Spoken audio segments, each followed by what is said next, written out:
오늘도 이 자리에 오신 분들에게 예수 그리스도의 은총이 임하시길 바라겠습니다.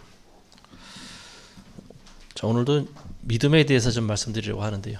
그동안 여러분들에게 믿음이란 것이 결국 어떤 것인가에 대해서 수도 없이 많이 말씀을 드린 것 같습니다. 오늘도 믿음에 대해서 다시 한번 리마인드하는 시간 되시길 바라겠습니다. 예수님을 십자가에 못 박은 사람들은 이제 로마인들이죠. 근데 로마인들이 예수님을 직접 십자가에 못은 박았지만 그렇게 되도록 예수님을 끝까지 따라다니면서 고발하고 그리고 괴롭힌 자들이 바로 같은 유대인들이었어요. 특히 바리새인과 율법사 같은 사람들, 이런 사람들은 이제 자신들의 그 기득권을 빼앗기지 않기 위해서 하나님의 아들을 십자가에 못 박아 죽이는 그런 참으로 무시무시한 그런 죄를 저질렀는데요.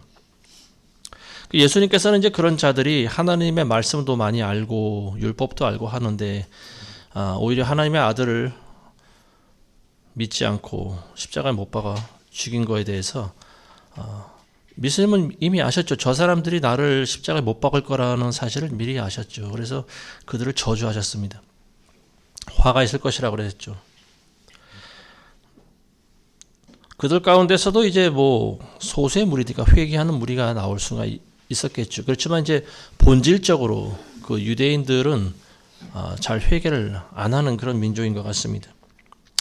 그 당시에 예수님을 따라다니던 많은 사람들이 예수님을 믿고 죽기까지 예수님의 뒤를 따라가려고 한 사람들은 그리 많지 않았다라고 하는 거죠. 오늘 말씀에서도 나와 있지만 너희가 나를 찾는 것은 기적을 보았기 때문이 아니고 빵을 먹고 너희가 배가 불렀기 때문이다. 이런 말씀하시는 거죠. 우리 속담에 보면은 제사에는 관심이 없고 제밥에만 관심이 있다라고 하는 말이에요. 이게 그대로 적용되는 것 같습니다. 예수님을 따라다녔던 많은 사람들이 오병이어라든지 뭐 칠병이어라든지 이런 그런 기적을 체험하면서 굶주렸을 때 예수님이 자신들을 먹여주셨다라고 하는 사실을 알고 있습니다. 그리고 아픈 사람들에게 병도 고쳐주시고 또 귀신 들린 자에게 귀신도 쫓아내주시는 이런 기적들을 보면서 사람들은 굉장히 호기심을 가졌습니다. 그러면서 저분을 따라다니면은 내가 굶어 죽지는 않겠구나 뭐 이런 생각을 하는 사람들도 있지 않았을까 싶습니다. 그런데 예수님께서 그런 이적을 보이신 이유는 단지 그 사람들의 병을 고치고 그 사람의 호기심을 만족시키려고 하신 일일까요? 그렇지가 않겠죠. 예수님께서 보이셨던 수많은 이적과 기적은 바로 당신이 하나님의 아들이심을 믿게 하려고 하신 거라는 거죠. 아멘이시죠? 근데 사람들은 예수님이 하나님의 아들인지 메시아인지에 대해서는 별로 관심이 없었다라고 하는 거예요. 대다수의 사람들이 그랬다라고 하는 거죠. 단지 자신의 배를 채우기에 급급했다라고 하는 거죠. 그래서 예수님께서는 너희가 나를 따르는 것이 기적을 보고 따르는 것이 아니고 내가 빵을 주었기 때문에 너희가 그 빵을 먹고 배가 불러서 나를 따르는 것이다. 이런 이야기를 하십니다. 예수님께서는 오늘 말씀해 보시면 27절에 보면 썩는 음식을 위해 일하지 말고 영생에 이르는 음식을 위하여 일하라. 썩는 음식은 무엇이고 영생에 이르는 음식은 무엇일까요? 영생에 이르는 음식이라고 하는 것은 곧 예수님 당신을 이야기하는 거죠. 예수님께서 요한복음 6장 48절에 나는 곧 생명의 빵이라고 말씀하지 않았습니까? 그리고 또 하늘에서 내려온 빵이라고 말씀하셨고요. 너희 조상이 광야에서 만나를 먹고 죽은 것과 같지 않은 빵이다. 그래서 이 빵을 먹는 자는 누구나 살리라. 이런 말씀하십니다. 예수님 당신이 곧 빵이라고 하는 말이죠. 예수님을 먹어야 된다라고 하는 말이에요. 우리가 어떻게 예수님을 먹을 수 있을까요? 예수님의 모든 말씀을 다 먹는 겁니다. 예수님의 모든 말씀을 우리의 영혼 가운데 채우는 거예요. 이게 바로 영의 양식입니다. 우리는 빵만 먹어서는 살 수가 없어요. 영의 양식을 먹어 살 수 있습니다. 그리고 그 영의 양식은 예수님의 입에서 나온 모든 말씀이에요. 그 말씀을 먹어야 우리는 살아가는 거예요. 그때 말씀을 먹지 않고 세상에 있는 지식과 정보와 사람들의 말을 먹고 살아가는 사람들이 있습니다. 사람들이 예수님한테 하나님의 일을 하는 것이 어떻게 하는 것입니까? 그랬더니 예수님께서 그분이 보내신 일을 너희가 믿는 것이니라. 즉 나를 믿는 것이 하나님의 일을 하는 것이다. 예수님이 그런 말씀하십니다. 이 말씀에는 이제 여러 가지 의미가 숨겨져 있죠. 우리가 그럼 예수님을 믿는 것이 하나님의 일을 하는 것이라고 하면 우리가 예수님을 믿고 가만히 앉아만 있으면은 그게 제대로 잘 믿은 것이냐? 그렇지만은 않겠죠. 예수님을 제대로 믿는 사람들은 어떻게 행동해야 되는지에 대해서 잘 알고 있습니다. 그래서 예수님께서는 너희가 하나님의 일을 하기 위해서는 먼저 나를 잘 믿어야 된다라고 하신 말씀이죠. 하나님의 일을 하려고 하는데 하나님을 믿지 않고 어떻게 하나님의 일을 하겠습니까? 그건 말이 안 되는 거죠. 자, 하박국서 2장 4절에 보시면요. 보라, 마음이 교만한 사람은 그 안에 정직함이 없느니라. 그러나 의인은 자기 믿음으로 말미암아 살리라. 의인은 자기 믿음으로 말미암아 살리라. 이 말씀은 여러분들 잘 아시는 말씀입니다. 우리가 구원받기 위해서는요, 오직 믿음이 있어야 된다라고 하는 말입니다. 근데 믿음이 있다고 하지만 마음이 정직하지 못한 자는 교만하다라고 하는 거죠. 구원이라고 하는 것은 우리의 행위가 들어가지 않은 오직 믿음으로 말미암아 구원을 받습니다. 그렇지만 우리가 구원받았다라고 하는 그 믿음은 우리의 믿음의 행위로서 증명이 되죠. 그러니까 이게 참 제가 늘 말씀드리지만 동전의 양면과도 같은 거라고 늘 말씀드리지 않습니까? 구원의 행위와 믿음은 절대 뗄래야 뗄 수가 없는 거라는 것을 우리가 다시 한번 아시기 바랍니다. 믿음이 있다라고 하면 거기에 따른 합당한 믿음의 행위가 들어가는 거예요. 믿음의 행위가 없으면서 나는 구원받았다라고 하는 것은 반쪽짜리 믿음이에요. 예수님의 제자들이 예수님이 부활하신 다음에 예수님이 부활하신 것을 목격한 사람들의 이야기를 듣습니다. 막달라 마리아가 목격을 했고요. 그리고 또 엠마오로 가던 제자 2명 가운데 한 명이 와서 제자들에게 12제자들에게 이제 그 사실을 이야기하지 않습니까? 그런데 예수님을 따라다니던 이 제자들, 11명의 제자들이었죠. 이 사람들은 예수님이 부활하셨다는 사실을 믿질 않았어요. 어느 날 이 사람들이 모여서 식사를 하고 있는데 그 자리에 예수님이 호련히 나타나십니다. 그리고 그들의 마음이 완악하고 믿음이 없는 것을 꾸짖었다 이렇게 말씀하고 계세요. 예수님이 부활하신 것을 직접 봐야만 믿는다라고 하는 거죠.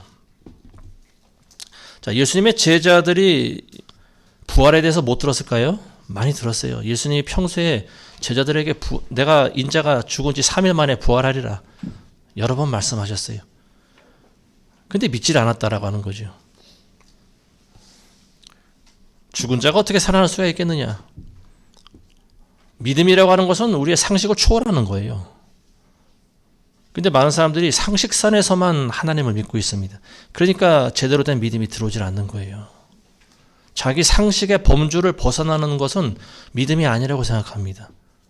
그러니까 자기의 그 믿음의 그릇이 작은 걸 탓해야 되는데 하나님의 말씀을 탓하는 거죠. 그리고 이것은 믿음이 아니라고 생각을 하는 거죠. 하나님의 모든 말씀을 믿지 않는 것은 결국 하나님을 안 믿는 것과 똑같습니다. 하나님의 일을 한다고 덤비면서 어떻게 하나님을 믿지 않고 그 자체가 굉장히 우습지 않습니까? 아담과 하와가 불순종했죠. 따먹지 말라는 선악과를 따먹습니다. 선악과를 따먹고 제일 처음에 일어난 현상이 어떤 현상인가요? 눈이 밝아졌다고 나와 있습니다. 눈이 밝아졌다라고 하는 것은 뭐냐면은 선과 악을 구별할 줄 아는 눈이 생겼다라고 하는 거죠.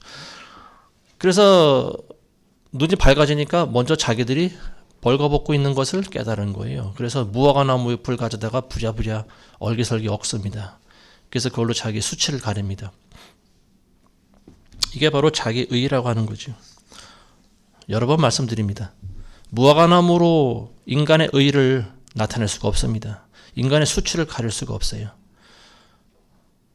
어느 정도는 가릴 수가 있겠죠. 그렇지만 시간이 지나면은 무화과 나무 잎은 금방 닳아서 없어져 버립니다. 썩어져 버려요. 그래서 그래서 하나님께서 인간들의 수치를 가리기 위해서 지어주신 옷이 가죽 옷입니다.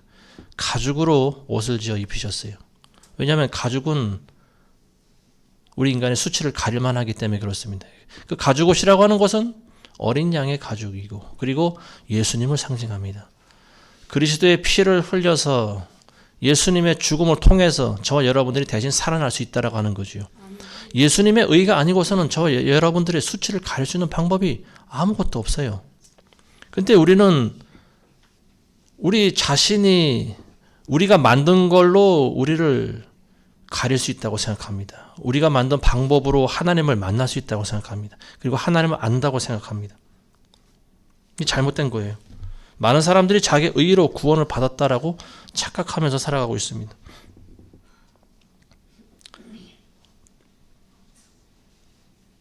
무화과나무로 만든 옷을 입고 다니는 것은요, 썩을 양식을 위해서 일하는 것과 똑같습니다. 양식이라고 하는 것은 입으로 들어가서 뒤로 나오면 끝나는 거예요. 언젠간 또 배고픕니다. 계속 먹어대야 되는 거예요.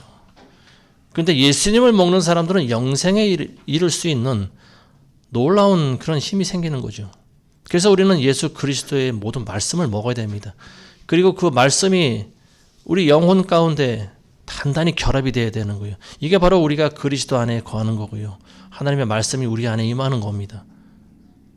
그리스도 안에 거하는 사람들이 그리스도인들이에요. 하나님의 말씀에 그 주위에서 뱅뱅 도는 사람들은 그리스도인이 아닙니다. 겉으로 볼 때는 비슷해 보여요. 그렇지만 결국 이 사람들이 걸치고 있는 옷이라고 하는 것은 허접하기 이를 데 없는 무화과나무 옷을 입고 있다라고 하는 거죠. 근데 우리는 누가 어떤 옷을 걸치는지 잘 모릅니다. 인간들은 시대가 흘러갈수록 더 아름답고 교묘한 방법으로 자기를 포장하고 있기 때문에 그래요. 세상은 갈수록 점점 우리를 속입니다. 그리고 미혹해요. 우리는 미혹당하면서도 우리가 미혹된 줄 그 사실을 깨닫지 못하고 있어요. 그래서 하나님의 말씀만이 저와 여러분들의 정체성을 다시 확인시켜 준다는 사실을 여러분들 깨닫기를 바라겠습니다. 아까도 말씀드렸지만 우리는 하늘에서 내려온 빵을 먹어야 돼요. 이 빵을 먹어야 우리는 영생에 이를 수가 있습니다. 이게 바로 믿음이라고 하는 거예요. 근데 자기가 생명의 빵을 평생 먹은 줄 알았는데 알고 보면은 사실은 영양가가 없는 빵을 먹는 사람들도 많이 있죠. 그게 바로 인간의 전통입니다. 인간의 교훈. 이런 걸로 교리를 가르치는 교회에서 평생 먹은 것들이 결국은 생명의 양식이 아니고 허접한 주전부리 이런 것들밖에 되지 않는 거죠. 영이 자라질 않아요. 하나님의 말씀을 먹은 사람만이 생명에 이르는 그런 영생에 이를 수가 있습니다. 그렇지만 신령한 젖이 아닌 그 외의 것들을 먹는 사람들은요, 아무리 신령해 보이는 척 하더라도 소용이 없어요. 열매가 맺어지질 않습니다. 사망에 이르는 열매를 맺는 사람도 있다고 성경은 나와 있죠. 자기 의로 신앙생활 하는 것이 가장 위험하다라고 하는 것은 여러분들 항상 깨닫기 바라겠습니다. 우리 민족은요, 평소에 종교심이 굉장히 많은 사람들입니다. 귀신에게 날마다 비는 민족이 우리 민족이었어요. 성황당에 가서 빌고, 큰 나무 아래 가서 빌고, 부엌에서도 빌고, 화장실 앞에 가서도 빌고. 종교심이 많았기 때문에 그렇습니다. 우리 민족에게 기독교가 들어왔을 때 제대로 된 믿음을 가르쳐 주는 것이 굉장히 힘들었던 모양입니다. 그렇지만 어느 나라든지 어느 민족이든지 복음이라고 하는 것이 들어갈 때는 항상 피를 흘리게 돼 있습니다. 그래서 우리 선교들은 순교를 당하면서까지 예수님을 부인하지 않는 그런 믿음이 있었어요. 그렇지만 지난 시간에도 언급했지만 우리가 영적인 치매가 지금 걸려 있다고 말씀드렸지 않습니까? 그리고 그렇게 된 원인이 뭐냐면 안락함과 편안함이라고 그랬어요. 그리고 그에 따른 우상숭배, 그리고 각종 세상으로부터 들려오는 쓰레기 같은 그런 정보와 지식들, 이런 것들로 가득 채워지니까 우리가 점점 영적 치매에 걸린다고 말씀드리지 않았습니까? 이 결국은 같은 거예요. 자기 의로 자신을 수치를 가리고 있는 것과 똑같습니다. 종교심이 자기를 구원해 주지 못합니다. 제가 말씀드리는 종교심이라고 하는 것은 자기 의로 믿는 그런 신앙 형태를 이야기하는데요. 예를 들면 이런 게 있죠.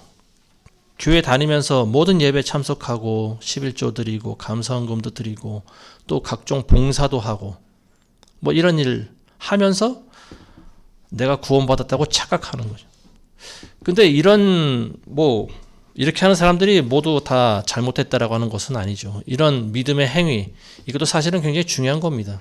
근데 이런 믿음의 행위가 제대로 된 생명의 빵을 먹고 그 이후에 일어나는 일인가 하면은 어떤 사람들은 이런 일들을 통해서 자기가 구원을 받았다고 여기는 사람들이 있다라고 하는 거지요. 물론 이런 뭐 11조도 하고 봉사도 하고 이런 일을 하는 사람들이 잘 믿게 되는 경우가 많아요. 사실은 그럴 확률이 많습니다. 그렇지만 모두가 다 그런 것은 아니죠.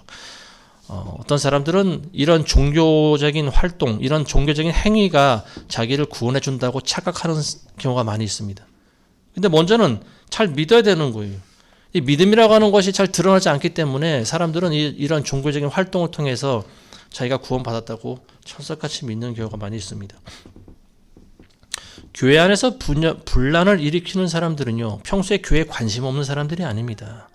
종교적인 활동을 열심히 한 사람이에요. 열정이 있는 사람들입니다. 모든 예배에 참석하고 11조를 하고 그리고 또 열정적으로 예배를 드렸던 사람이에요.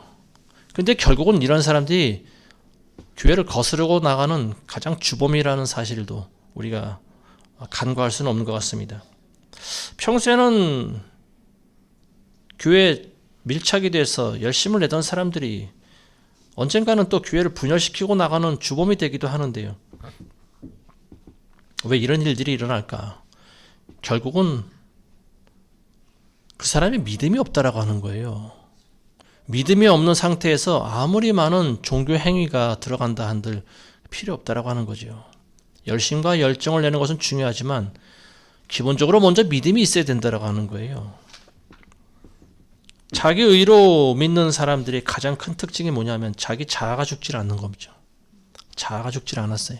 그래서 뭔가를 자꾸 끌어다가 자기 수치를 가리려고 합니다. 그게 바로 종교 활동이에요. 종교 의식이에요. 종교적인 행위죠. 이런 것들을 자꾸 끌어다가 자기 수치를 가리는 거. 이게 바로 구원받았다고 착각하는 거죠. 예수님께서 분명히 제자들에게 그런 말씀하십니다. 너희가 나를 따르려거든 먼저 자아를 부인해야 된다.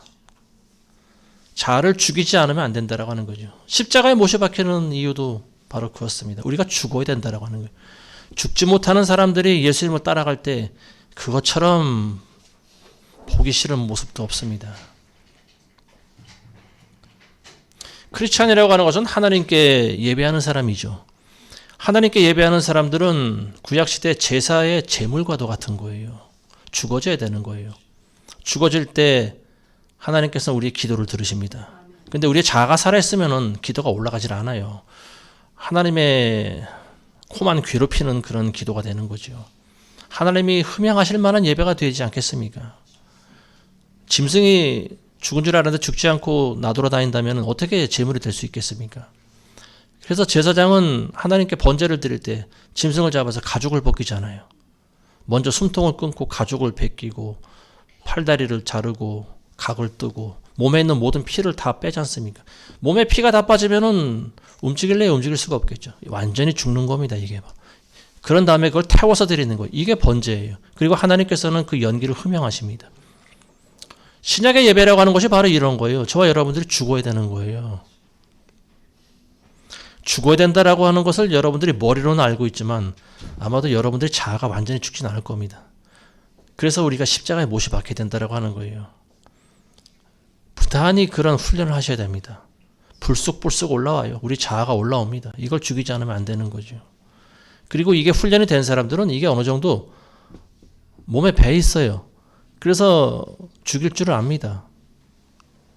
성령의 9가지 열매를 여러분들 다 아시죠? 사랑과 희락과 화평과 오래 참음과 자비와 양선과 충성과 온유와 절제와 9가지 성령의 열매 공통점이 뭔지 아십니까? 인격이에요. 여러분들 인격에 맺어지는 겁니다. 눈에 보이는 열매가 아니에요. 몸이 세지고 뭐 근육이 자라고 지식이 많아지고 그런 게 아니에요. 여러분들이 영혼이 다듬어지는 겁니다. 여러분들의 영혼의 상태가 여러분들의 인격에 나타나는 거예요. 이게 성령의 9가지 열매입니다.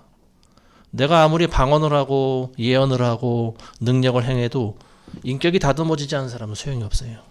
열매가 맺어지지 않았다라고 하는 거예요. 그 사람은 어떤 말씀의 통로가 될 수 있고 사역에 쓰임받을 수는 있어요. 그렇지만 본인이 열매를 맺지 못하면 언젠가는 찍혀버립니다. 도끼에 찍혀버려요. 열매 맺지 않은 나무마다 찍어서 불에 던진다고 그랬어요. 나무라고 하는 것은 열매를 맺어야만 되는 거지요. 근데 열매를 맺었는데 못 먹는 열매를 맺으면 안 되는 거죠. 이게 바로 사망에 이르는 열매입니다. 그러니까 우리는 평소에 잘 주의하지 않으시면 안 된다라고 하는 거예요. 자아를 부인하는 것이, 부인한다라고 하는 것은 곧 자아를 죽인다라고 하는 거예요. 자아가 죽으면 어떻게 되겠습니까? 자기 생각이 없는 거죠. 하나님의 말씀 앞에서 자기 의견이 없는 거죠. 자기 경험이 나타나지 않는 거죠. 모든 하나님의 말씀에 그저 아멘만 하는 거죠. 이게 곧 순종인 거예요. 자아가 안 죽은 사람들이 주님의 뒤를 따르다 보면요, 언젠간 그 자기 의가 주님으로부터 돌아서게 만듭니다. 온전히 따라가질 못하는 거예요. 이건 성경적으로 이미 증명된 일입니다. 우리가 잘 아시는 부자 청년, 관원이었던 부자 청년이 예수님 앞에 나와서 영생을 구했어요. 내가 영생을 얻으려면 어떻게 됩니까? 그랬더니 예수님께서 말씀하시지 않습니까? 십계명을 지키면 된다. 이런 것들은 내가 이미 어릴 때부터 지켜왔던 것입니다. 근데 예수님께서 가장 중요한 걸 한마디 말씀하시죠. 너에게 한 가지가 부족한 게 있는데 그건 바로 네가 가지고 있는 모든 재산을 팔아서 가난한 자들에게 주고 너는 나를 따라야 된다. 근데 이 청년이 심히 고민한다고 나와 있죠. 한참을 생각을 합니다. 그리고 내린 결론은 뭐냐? 내가 가지고 있는 재산을 포기 못하겠다라고 하는 결론을 내립니다. 영생의 말씀 앞에서 이 청년은 뒤를 돌아서 세상으로 다시 나가버립니다. 이처럼 어리석은 청년이 있을까요?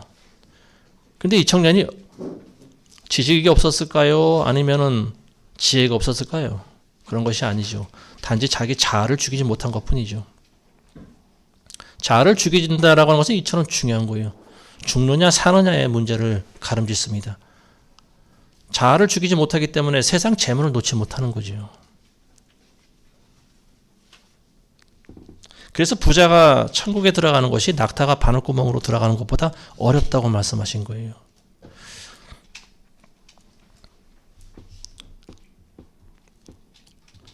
일론 머스크라든지 아니면 뭐 빌 게이츠라든지 이런 세계적인 부자들한테 당신들이 가지고 있는 것을 전부 다 가난한 사람들에게 주고 당신은 예수님을 믿으십시오. 이러면 그 사람들이 예수님을 따라갈 수 있을까요? 절대 못 따라갈 거라고 보여집니다. 부자 청년도 마찬가지인 거죠. 이 사람이 지식이 없고 지혜가 없어서 그런 게 아니죠. 물론 결국은 지혜가 없는 건데요. 이게 자아를 부인하지 못한 데서 오는 거예요. 이게 죽지를 않았다라고 하는 거죠. 자기 생각이 들어가 있는 거예요. 99%는 안 돼요. 100%가 돼야 됩니다.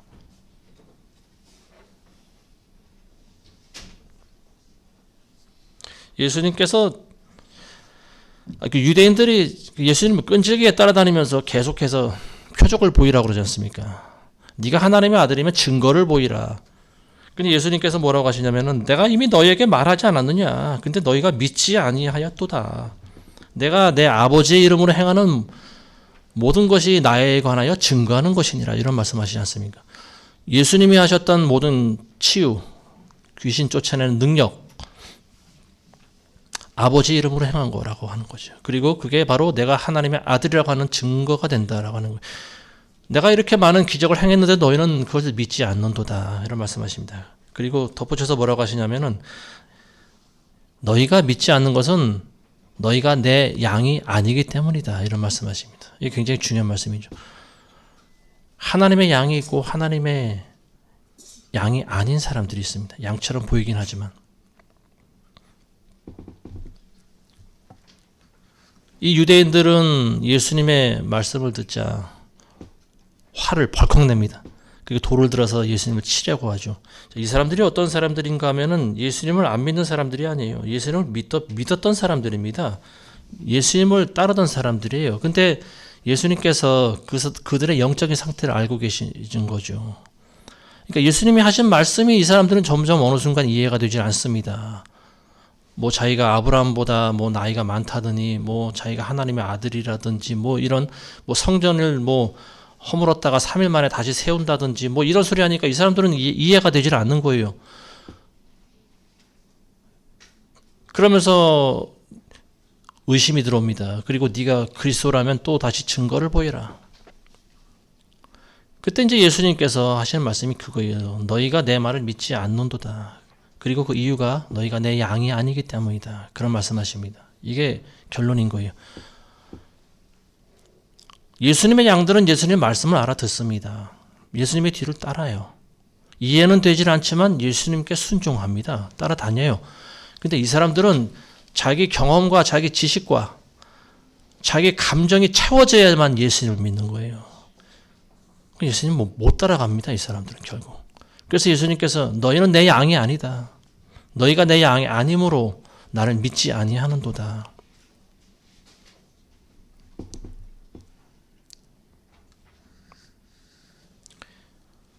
자기의 의로 교회를 다니는 사람들 역시 같은 결과를 가져옵니다. 자아가 죽지 않으면 안 되는 거죠. 언젠가는 이 자아라고 하는 것은 불쑥 튀어나오게 돼 있습니다. 언제 튀어나오냐? 자기를 가리고 있던 것이 벗겨지려고 할 때 자기 자아가 불쑥 튀어나옵니다. 많은 교인들이 포장하고 있는 게 있어요. 그게 뭐냐면 사랑입니다. 사랑. 사랑이라고 하는 것은 기독교의 가장 중요한 교리 중에 하나 아니겠습니까? 근데 그게 포장되어 있어요. 사랑인 척 포장되어 있다라고 하는 말입니다. 그래서 크리스찬들이 보면은 종종 대화하다 보면은 언쟁할 때라든지 사랑을 언급해요. 그리스도인이 그렇게 사랑이 없어서 되겠느냐? 근데 그들이 말하고 있는 사랑은요, 대부분 보면 무분별한 사랑이에요. 분별 없는 사랑이에요. 자기 연민인 거죠. 성경적인 사랑이 아니에요. 그래서 이런 사람들이 모여서 만든 단체가 WCC 아닙니까? 이런 사람들이 주장하는 게 사탄 마귀도 사랑받아야 될 존재다. 김정은도 사랑받아야 되지 않겠느냐. 이런 헛소리들을 하고 있는 거죠. 성경적인 사랑이 아닙니다. 그거는. 악일 뿐이에요. 그리고 악은 우리가 멀리해야 되는 거고요. 하나님의 말씀은요, 예 아니면 아니요 밖에 없습니다. 하나님의 말씀이 옳으면 따라가는 거예요. 100% 믿고 따라가는 거예요. 거기에 자꾸만 이견을 다룰 필요가 없어요. 이건 왜 이렇습니까? 이건 왜 저렇습니까? 사랑으로 평소에 자신을 포장하고 있던 사람들이 그게 벗겨질 때가 있어요. 자기 생각과 주장이 어떤 그 교회와 정면으로 충돌할 때가 있습니다. 그러면 이 사람들은 교회에 충돌합니다. 왜 이렇게 합니까?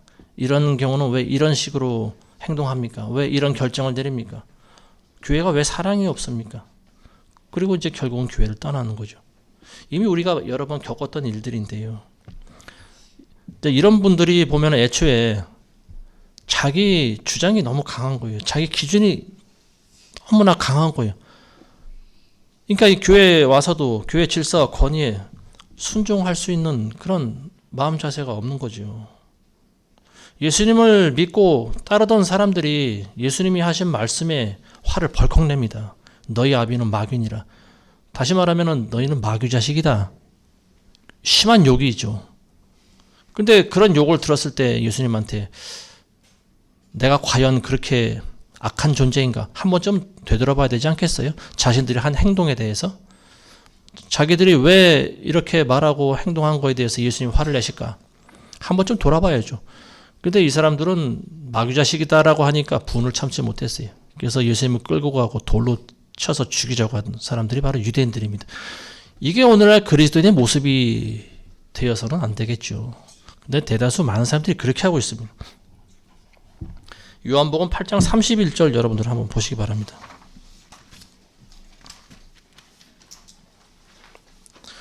요한복음 8장 31절에 보시면요. 뭐라고 나와 있습니까?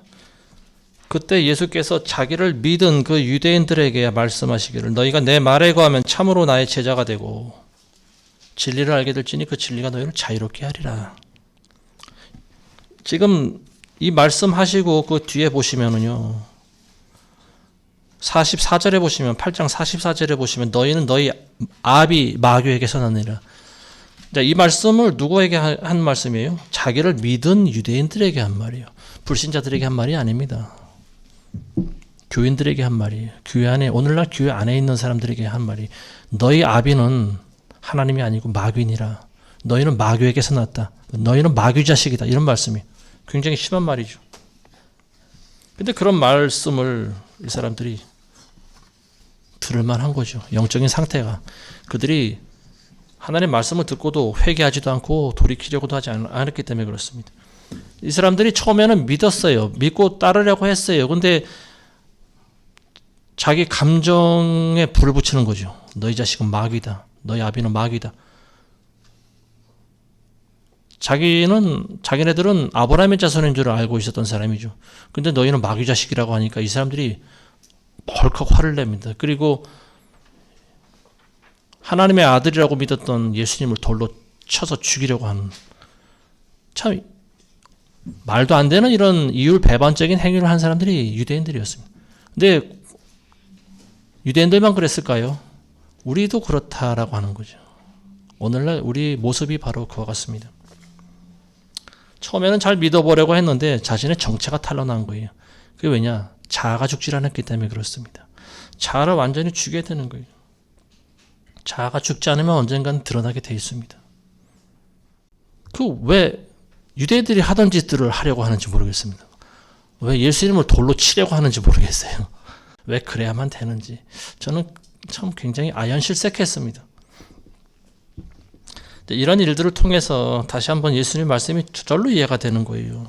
왜 예수님께서 유대인들에게 그렇게 심하게 말씀하셨을까? 너희 아비는 마귀니라. 영적인 상태가 그렇기 때문에 그런 말을 들어도 싸다라고 하는 거죠. 예수님에게 찾아왔던 한 여인이 있었습니다. 이 여인의 딸이 심한 귀신에 들려 있었어요. 가나안 여인이었어요. 이방인이었습니다. 예수님한테 내 딸을 고쳐주옵소서. 근데 예수님께서 거절하셨어요. 자녀에게 먹일 떡을 개에게 주는 것이 마땅하지 않다. 너는 개다 그랬습니다. 보통 사람 같으면은 침이라도 뱉고 뒤돌아서겠죠. 그렇지만 이 여인은 그렇게 하지 않았어요. 자기 딸을 어떻게든지 살리려고 했습니다. 자아를 죽일 줄 아는 여인이었습니다. 개라도 자기 주인 상에서 떨어지는 부스러기를 먹지 않습니까? 그 부스러기라도 나에게 주옵소서. 예수님이 그 말씀을 듣고 감탄하셨어요. 이런 믿음을 보기가 힘들었다라고 하는 거죠. 자아를 죽일 줄 아는 믿음은 예수님이 인정하시는 믿음입니다. 근데 많은 사람들이 믿음이 있다고 하나 믿음에 따른 행위가 없는 그런 믿음을 가지고 신앙생활하고 있어요. 자아가 죽지 않으면요, 아무리 자신을 가리고 포장해도 이게 다 드러나게 돼 있어요. 언젠간 자신의 정체가 드러납니다. 왜냐하면 무화과나무 옷으로 수치를 가리고 있기 때문에 그래요.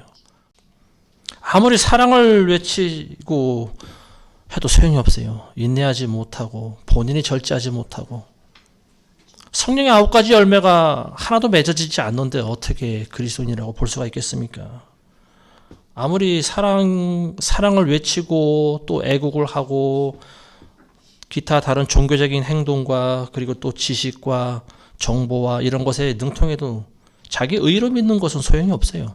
기본이 되어 있어야 됩니다. 먼저 하나님을 잘 믿는 것이 곧 하나님이 일을 하는 거라는 사실을 알아야 돼요. 우리 교회는 겨우 일주일에 한두 번 예배 드리지 않습니까? 우리가 같이 한번 모이는 것은 일주일에 딱 한 번이죠.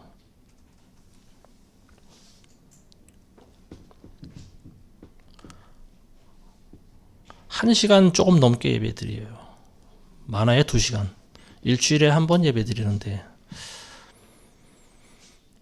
물론 여러분들이 집에서도 예배를 드리시겠지만 근데 이렇게 공동체에 나와서 드리는 예배는 일주일에 딱 한 번 아니겠습니까?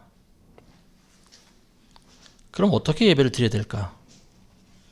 1시간 예배를 드린다고 하면은 진정과 신령으로 예배를 드려도 모자랄 판 아니겠습니까?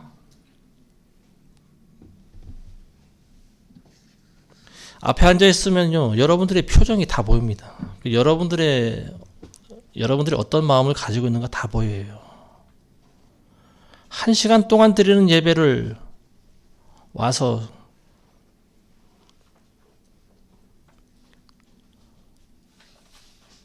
은혜로운 생각을 말씀을 듣고 은혜로운 생각을 하기에도 부족한데 뭔가가 분노에 차서 시험에 든 표정으로 앉아 있으면 그게 예배입니까? 그게 도대체 뭐 하는 겁니까? 목전에서 하나님을 예배하는 사람입니까?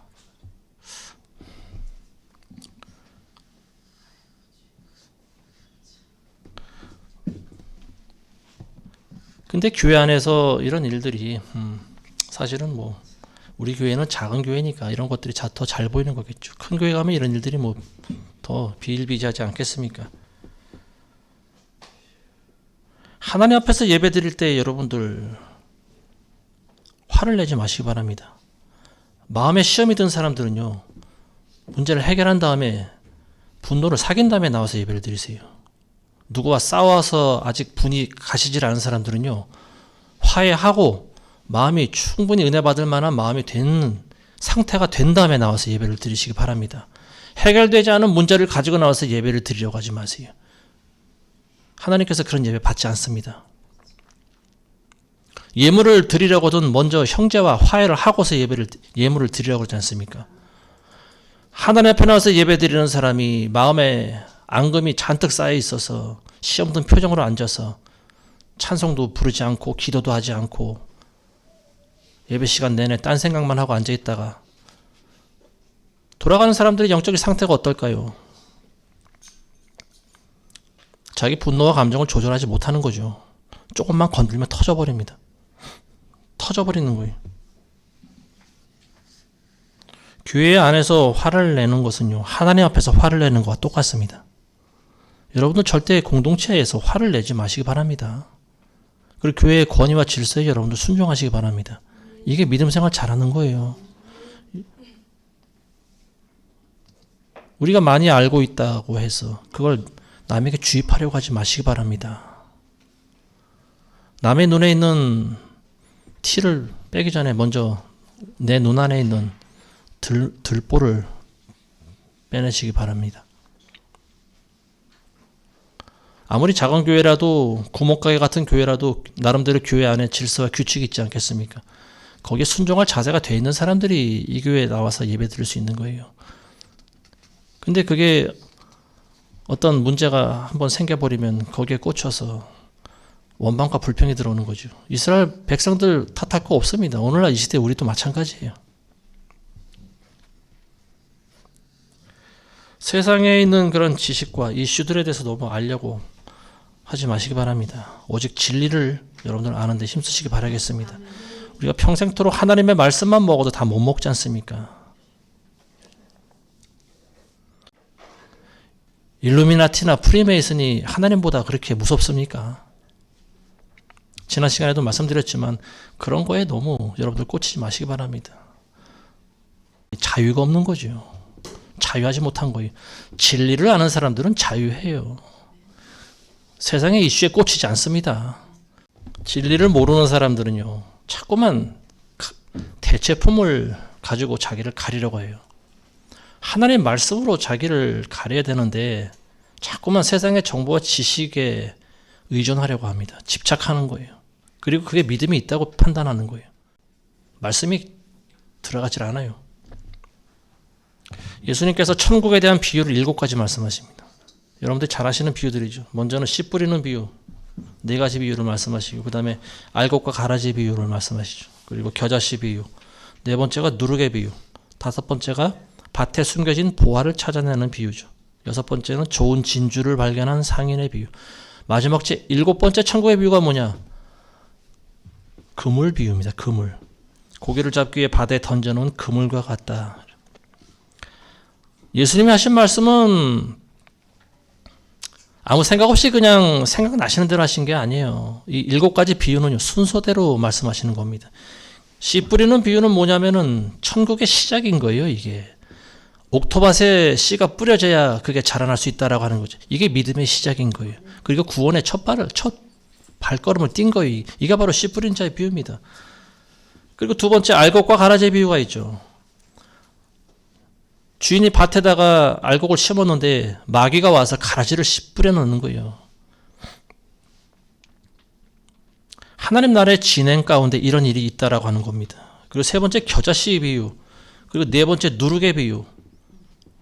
이게 뭐냐면 하나님 나라의 타락입니다. 부패와 타락이에요. 하나님 나라 가운데 이런 일들이 있다라고 하는 거죠. 겨자씨가 지나치게 커지면 어떻게 됩니까? 공중에 새들이 와서 깃든다고 그랬어요. 공중의 새는 마귀를 말하는 거예요. 겨자씨라고 하는 나무는 그렇게 커지지가 않습니다. 근데 이게 1m 이상 자라면은 새들이 와서 앉는 거죠. 교회 모습을 얘기하는 거죠. 오늘날 대형교회 모습입니다. 성경적이지 않고 비성경적인 그런 교회가 커지다 보면은요, 세상에 있는 장사꾼들이 들어오지 않습니까? 누룩도 마찬가지죠. 가루 서말에 집어넣어서 전체를 부풀게 한 누룩. 이게 바로 부패와 타락인 거죠. 자, 밭에 숨겨진 비유. 이건 뭐냐면 결단입니다. 발견한 거예요. 땅을 파다 보니까 금은 보화가 있는 거예요. 그러니까 이 사람은 그걸 도로 묻어놓고 자기 집을 팝니다. 전 재산을 다 파는 거예요. 이게 결단인 거예요. 하나님 나라를 발견한 사람들은요, 결단하는 거예요. 자기의 모든 것을 희생해서라도 그걸 사는 거예요. 좋은 진주를 만난 상인도 마찬가지입니다. 결단하는 거예요. 자기의 모든 것을 다 팔지 않습니까? 그 진주 하나 사기 위해서. 이게 하나님의 나라예요. 자, 그리고 마지막으로 그물의 비유는 뭘 의미합니까? 하나님 나라의 시작부터 마지막 때까지 그물의 비유는 심판을 얘기하는 거죠. 그물 안에 든 고기를 마지막에 갈라놓습니다. 먹을 만한 고기와 먹지 못하는 고기를 나누는 거예요. 좋은 고기와 나쁜 고기를 가르는 거예요. 그물 안에 들어있다라고 하는 것은 뭘까요? 바닷속에 있는 다른 모든 물고기가 아니죠. 그물 안에 들어있다라고 하는 것은 예수님을 믿겠다고 따라다니던 사람들입니다. 즉 교회 안에 들어와 있는 사람들이에요. 마지막 때 이 사람들을 심판하시겠다 그러지 않습니까? 알곡과 가라지가 같이 자라기 때문에 그런 거예요. 생긴 건 똑같아요. 표시가 나질 않아요. 어떤 건 보리고 어떤 건 독보리가 됩니다. 독보리는 먹으면 배탈이 나는 거예요. 이상만 보면 똑같은 거예요.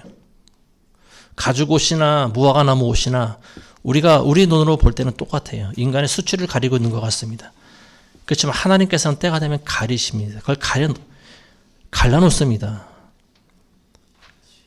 그래서 잔치에 참여한 사람이 밥을 먹고 있는데 주인이 와서 그러지 않습니까? 너는 왜 예복을 입고 오지 않았느냐? 집어서 던져버리십니다. 결박해서 바깥 어두운 데 던져버리십니다. 이게 심판인 거예요. 교회만 다닌다고 다 구원받다고 하는 사람들이 들을 말씀입니다. 내가 잘 믿는다고 생각하는 사람들이 한 번쯤 되새겨서 들어야 될 말씀이에요. 예수님이 천국의 비유 그대로 진행되고 있습니다. 교회라고 하는 것이 이와 같은 과정을 거친다라고 하는 거예요.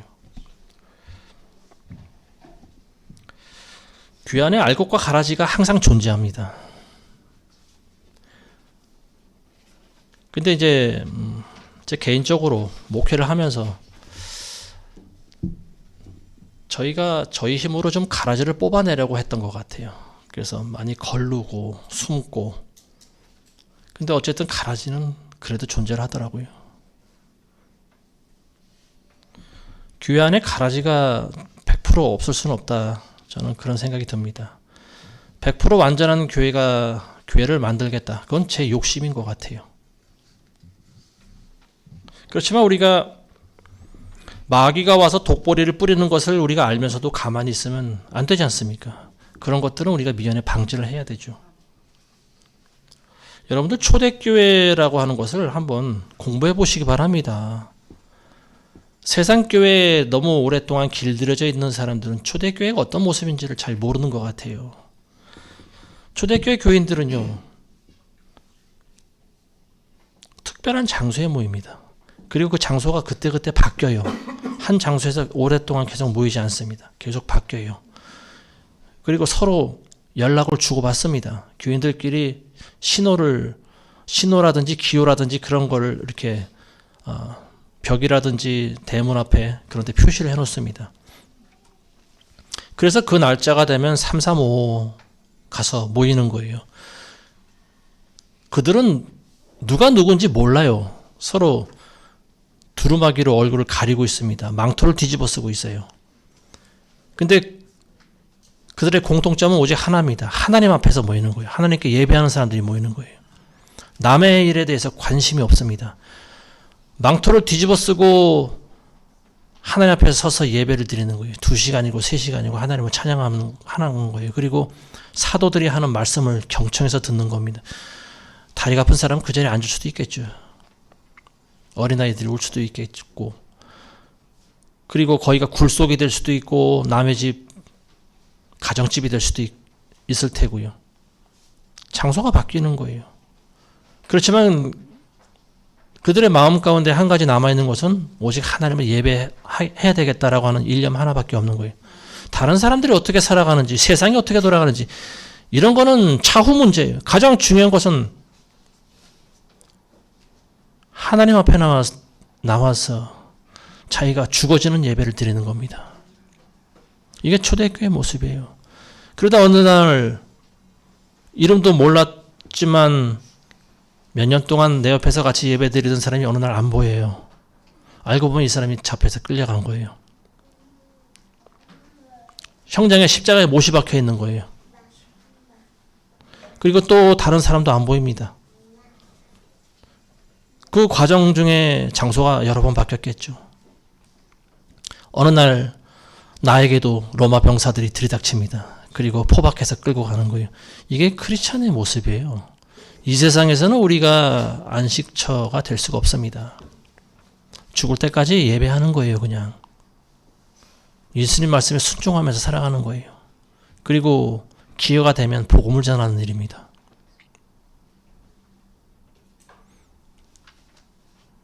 하나님 앞에서 우리의 자아가 살아있다라고 하는 거, 이 자체가 어불성설이에요. 말이 되질 않습니다. 우리가 어떻게 하나님 앞에 설 수가 있습니까?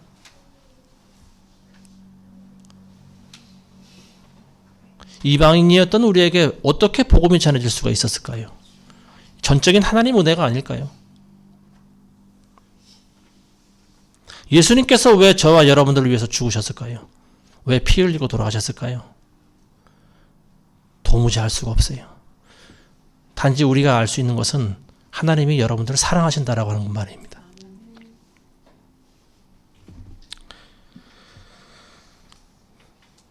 교회 안에 알곡과 가라지를 우리가 분류할 수가 없어요. 알고는 있지만 뽑으면 안 된다라고 하는 사실을 최근에 깨닫습니다.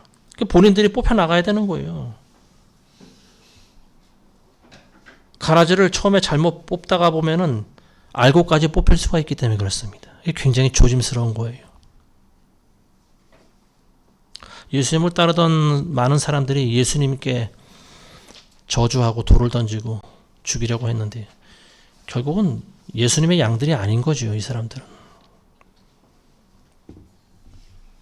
여러분들은 예배를 사모하시기 바랍니다.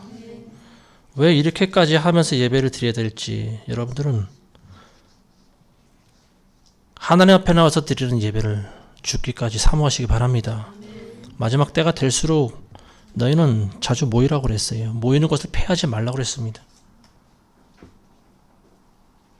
온라인 예배도 요즘엔 많이들 드리고 있는 것 같지만 성경적인 예배는 아닙니다. 온라인 예배는 답이 아니에요. 많은 교회에서 가난 성도라고 그래가지고 교회 안 나오는 성도들 말하는 거 아니겠습니까? 안 나가는 성도들, 가난 성도라고 하는데요. 특히 청년들 가운데 그런 청년들이 많아요. 그래서 그런 청년들을 위해서 뭐 온라인 예배도 만들고 뭐 그런 것 같아요. 보니까 대형교회에서는. 근데 그들이 왜 가난 성도가 됐을까요? 그걸 한번 생각해 볼 필요가 있습니다. 그 청년들은 애초부터 믿음이 없었던 거예요. 코로나 때문에 그런 게 아니에요. 믿음 없는 청년들을 잔뜩 불러다가 교회 안에 집어넣다가 때가 되니까 이 청년들이 견디지 못하고 나가는 겁니다. 먼저는 믿음을 심어줘야 돼요. 교회는. 청년들의 어떤 환경을 조성해 주는 것이 능사가 아닙니다. 교회 안에 여러 가지 뭐 운동시설과 뭐 여러 가지 뭐 카페와 이런 것들을 만든다고 청년들이 오는 게 아니에요. 그렇게 해서 들어오면 뭐합니까? 언젠가는 다시 나가버리는데. 온라인 예배는 정답이 아니에요, 여러분들. 2-3명이 모인 곳에 나도 너희 중에 함께 있다고 말씀하셨습니다. 2-3사람의 이름, 예수 그리스도의 이름으로 2-3사람이 모인 곳이고 교회가 되는 거예요. 마태복음 6장 1절에 보면 너희는 사람들에게 보이려고 그들 앞에서 자선을 베풀지 않도록 조심하라.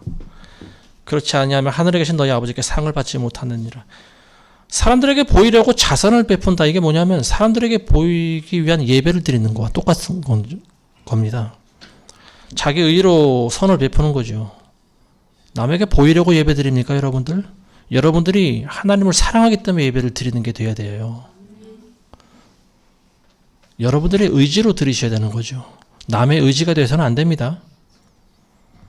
마태복음 16장 6절에 보면 예수님께서 바리새인들과 사두개인들의 누룩을 주의하라. 누룩을 주의하고 조심하라고 말씀하셨어요. 누룩이 뭡니까? 잘못된 전통이잖아요. 인간의 전통과 교훈이잖아요. 이런 것들이 하나님의 말씀과 희석되면 안 된다라고 하는 거죠. 마태복음 24장 4절에도 보면 아무도 너희를 미혹하지 못하도록 주의하라. 아무도 너희를 미혹하지 못하도록 주의하라. 미혹이 어디서 다가옵니까? 2명씩 짝지어서 다니는 그런 신천지 이단들에게서만 그런 미혹이 오는 것이 아니죠. 여러분들 눈으로 보고 듣는 것들이 다 미혹이에요. 세상에 있는 그런 허다한 지식과 정보와 잡다한 것들이 전부 다 미혹입니다. 왜냐하면 여러분들의 영혼을 점점 두껍게 만들기 때문에 그래요. 두텁게 여러분들 위에 쌓이기 때문에 그래요. 그러다 보면 여러분의 영혼이 질식해서 죽어버립니다. 죽는다라고 하는 말은 좀 그렇지만요. 영적인 치매가 걸릴 수 있다라고 하는 거죠. 디모데후서 4장 15절에 보면요. 구리세공자 알렉산더가 내게 많은 해를 끼쳤으니 주께서 그의 행위대로 그에게 갚으시리라. 너도 그를 경계하라. 그가 우리의 말에 심히 대항하였느니라. 구리세공자 알렉산더는 금속을 녹여서 그걸로 우상을 만들어서 먹고 사는 사람 말합니다. 근데 이 사람이 바울과 그 일행에게 심히 악독하게 대했던 것 같습니다. 그래서 그를 주의하라고 합니다. 하나님께서 그 행위대로 그에게 갚으신다고 나와 있어요. 원수 갚는 것이 우리의 손에 달려있는 것이 아니죠. 하나님께서 갚으신다라고 하는 말입니다.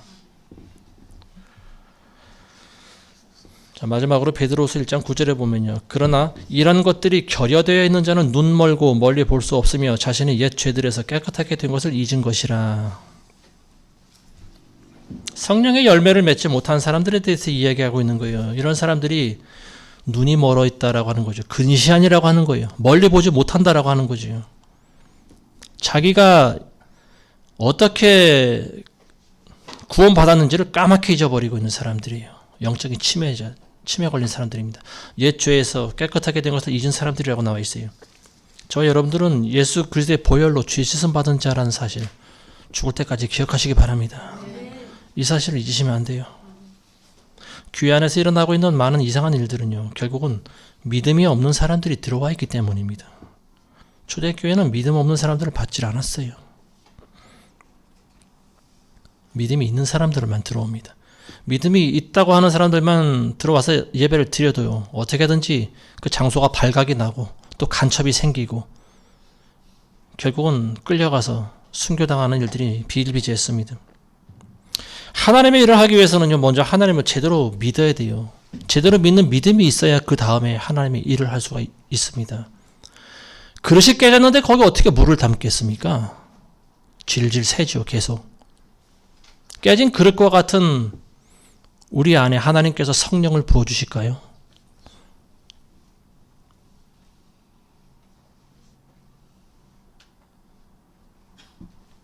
믿음이 있다고는 하지만 믿음을 따라서 살아가는 사람들이 굉장히 적은 시대가 지금인 것 같습니다. 여러분들은 부디 오늘 제가 드린 말씀을 잘 기억하시고 믿음 없는 사람이 되지 말고 믿음 있는 사람들이 되시길 주님의 이름으로 축원합니다. 아멘. 기도하겠습니다. 거룩하신 아버지 하나님 감사합니다. 하나님 우리는 주님께서 천국의 비유를 말씀하신 것을 기억합니다. 특히 마지막 그물의 비유를 기억하기 원합니다. 그물 안에 든 고기를 좋은 것과 나쁜 것을 갈라 놓으신다라고 하는 그 말씀을 우리는 기억합니다. 하나님 우리가 좋은 고기가 되기 원합니다. 끝까지 그리스도의 뒤를 따라갈 때 우리 자아를 부인하게 하시고 십자가를 지고 주님의 뒤를 끝까지 인내하며 따라갈 수 있도록 도와주시옵소서. 예수님의 이름으로 기도합니다.